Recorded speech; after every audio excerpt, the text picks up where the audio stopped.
ഇതുവരെ പ്രഭകുഞ്ഞിന്റെ മുഖത്ത് നോക്കി കമാന്ന രക്ഷ എതിർത്ത് പറഞ്ഞിട്ടില്ല നന്ദൻകുഞ്ഞ്. ഇപ്പൊ ആ നശിച്ചവളുടെ പേര് അതുമായി. അവളെ ചന്ദ്രോത്തിക്ക് കൊണ്ടുവരുന്ന തന്നെയാ നന്ദൻകുഞ്ഞ് പറയണത്. എങ്കിലും അതൊന്ന് കാണണമെന്നുള്ള വാശിയില്ല പ്രഭകുഞ്ഞും.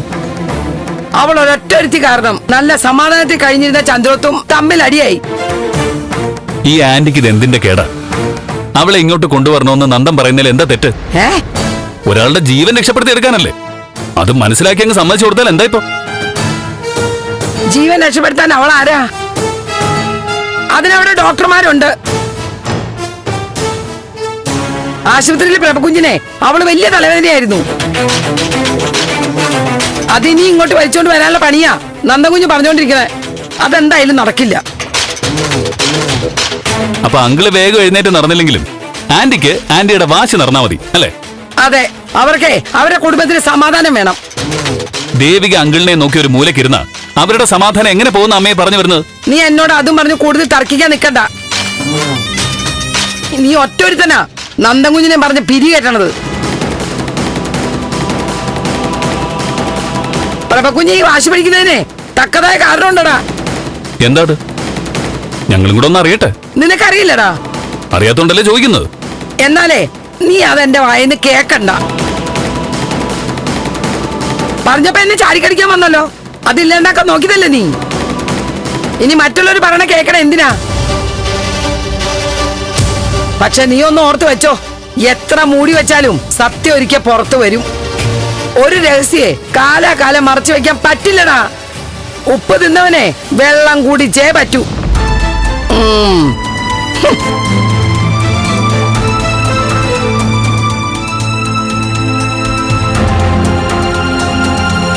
ദേവികയുടെ കാര്യം വലിയ കഷ്ടം കേട്ടോ. നിങ്ങൾക്ക് ഇതൊക്കെ കണ്ടുനിൽക്കാൻ പറ്റുന്നുണ്ടല്ലോ. അവളൊരു പാവമായതാ നിങ്ങൾക്ക് രണ്ടുപേർക്കും രക്ഷയായത്. ദേവികയുടെ സ്ഥാനത്ത് ഞാനായിരുന്നെങ്കിലേ കാണായിരുന്നു. നീയായിരുന്നെങ്കിൽ എന്താ ഇതൊക്കെ തന്നെ. സഹിക്കുന്നതിനെ എനിക്കല്പം പരിധി കുറവാ. ഞാൻ ചന്ദ്രത്തേക്ക് കയറി ചെന്ന് എല്ലാം അങ്ങ് വിളിച്ചു പറയും. അതോടെ തീരില്ലേ എല്ലാം.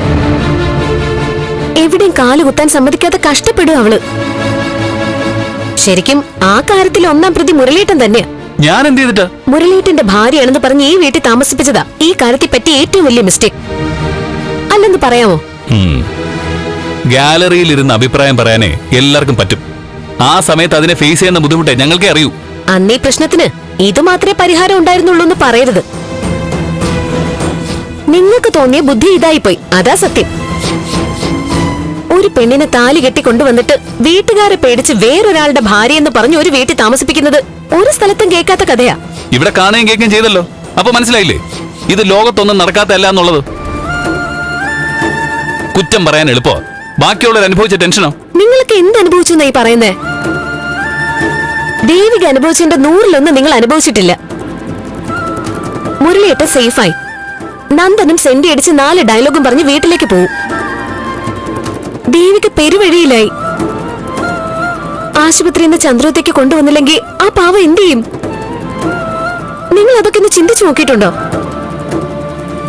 കൂട്ടുകാരനോട് പറ, ഏതെങ്കിലും രീതിയിൽ ഒന്ന് ഹെൽപ്പ് ചെയ്യേ. അല്ലെങ്കിൽ അത് വല്ല കടുങ്കയും ചെയ്യും.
രാജേട്ടാ, ഇവൾ ഉണങ്ങെന്നാ തോന്നുന്നേ.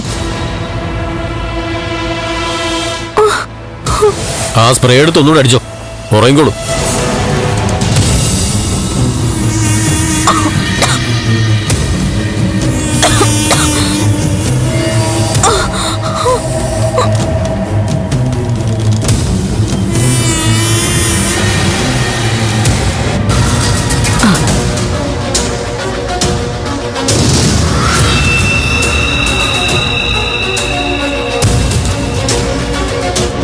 ഒന്ന് ചവിട്ടി വിടറാ.